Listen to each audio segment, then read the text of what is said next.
Hello and welcome to Inside Indiana Business. I'm Gary Dick. Well, no doubt Indiana's residential housing market was hot in 2018. Historically low inventories, also some soaring home prices led to bidding wars in some cases.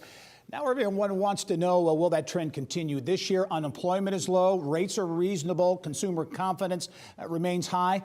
FC Tucker CEO and owner Jim Litten says as long as two of those three factors hold steady, it should be another banner year for housing. And Jim is always welcome. Thank you, Gary. It's great being with you. Well, are you recovered from 2018? Because 2018 was quite a year in the housing market. It really was. And I mean, it certainly was a record year.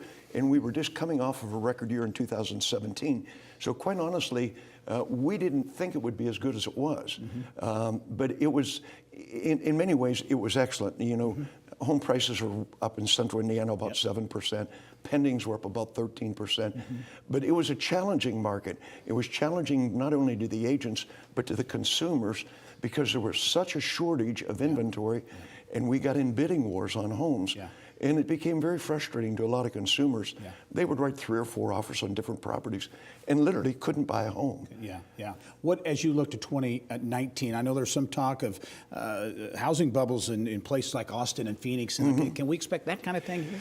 Well, Gary, you know, one of the things that's caused the bubbles, or the potential bubbles, in so many of these markets, the average sale price has gone up so much, and the affordability factor is affecting these markets.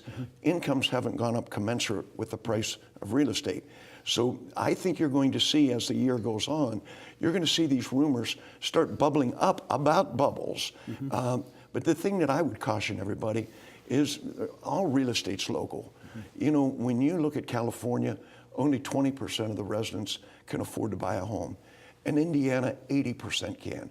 So the factors that would cause a bubble here certainly are not there. All right, some of the other factors, we saw the Fed come out late in the week, talk about maybe backing off increases. You're looking at employment in Indiana. Unemployment remains historically low. Confidence, consumer confidence, pretty good. So the indicators seem to be positive. You know, those are the 3 legs on the stool, as we call them.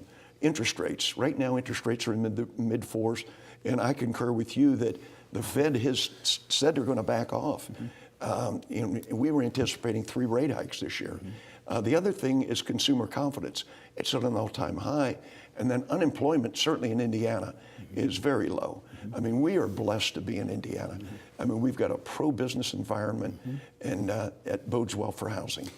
Look around the state. We're talking about central Indiana, but how about that statewide housing market? Statewide market mirrored Indianapolis. And typically, you know, with 6 of the 10 largest counties in the state as far as sales, being in central Indiana, we monitor all of them because we have offices all around the state. But you look at them like Lafayette had a great year. Average sale price was up 9% in Lafayette. You look down in Vanderbilt County, down around Evansville, look up in Fort Wayne or Lake County, all those markets were strong. As you look at rates, and you know, no way to really forecast, look at the crystal ball, but as we begin 2019, your outlook, I think, as we were talking off camera, seems to be pretty good. Exactly. Well, I would say I'm cautiously optimistic. I think we're still going to have inventory issues. The builders are picking up speed, but they just can't build them fast enough right now.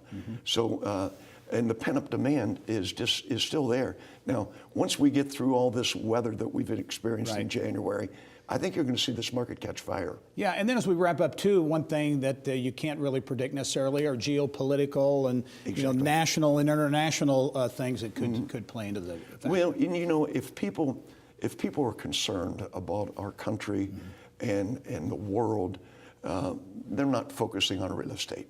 They're looking at bigger issues, but hopefully Washington's going to get their act together here in the next few weeks, and we can move on down the road. All right, Jim Litten is the CEO, owner at FC Tucker Company. Great perspective, Jim, as always, and congratulations on last year. Look forward to another good year this year. Thank you, Gary. All right.